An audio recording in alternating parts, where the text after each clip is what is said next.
আসসালামু আলাইকুম। আশা করছি সবাই ভালো আছেন। আমার পেছনে আপনারা একটি গাছ দেখতে পাচ্ছেন। দেখে কি মনে হচ্ছে এই গাছটির কোনো ক্ষত আছে, কোনো অসুবিধা আছে, কোনো সমস্যা আছে? না, কোনো সমস্যা নাই এই গাছটার।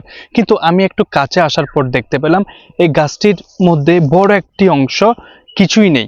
অর্থাৎ উই পোকা খেয়ে ফেলল। ঠিক এতটুকু পর্যন্ত উই পোকা এটাকে শেষ করে দিল। কিন্তু এই গাছটি দেখেন এখনো এর দায়িত্ব পালন করে যাচ্ছে। অক্সিজেন আমাদেরকে প্রোভাইড করতেছে, কার্বন ডাই অক্সাইড গ্রহণ করতেছে এবং ছায়া দিয়ে যাচ্ছে।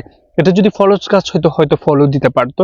কিন্তু দেখেন আমরাও ঠিক এরকমই। আমাদেরকে দূর থেকে হয়তো দেখে মনে হইতে পারে আমরা অনেক বেশি সুখী, অনেক পারফেক্ট। কিন্তু যখন কেউ আমাদের কাছে আসে কিংবা আমরা কারো কাছে যাই, তখন আমরা দেখতে পাই যে আসলে ওই মানুষটা অতটুকু পারফেক্ট না, কিংবা এর মধ্যে অনেক ইমপারফেকশন আছে। এরকম অনেক বিশাল একটা ক্ষত নিয়ে আসলে বসবাস করছে। এই গাছটা যেমন তার বিশাল অংশ জুড়ে ক্ষত থাকা সত্ত্বেও দায়িত্ব পালন করে যাচ্ছে, মানুষকে ছায়া দিচ্ছে, অক্সিজেন দিচ্ছে, কার্বন ডাই অক্সাইড গ্রহণ করছে, অনেক কিছু দায়িত্ব পালন করতেছে। আমরাও কিন্তু ঠিক এরকমই। আমাদের অনেক ক্ষত থাকা সত্ত্বেও, ব্যর্থতা থাকা সত্ত্বেও আমাদের দায়িত্ব পালন করতে হবে, এই ঠিক এই গাছটির মতো। এই গাছটাও ঠিক ততদিন দায়িত্ব পালন করে যাবে যতদিন পর্যন্ত না এই গাছটি সম্পূর্ণভাবে নিঃশেষ হয়ে যাচ্ছে।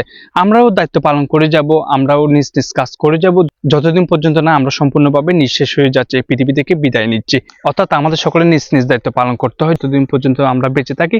যাই হয়ে যাক, যাই ঘটে যাক, আমাদের দায়িত্ব পালন করতে হবে। ধন্যবাদ।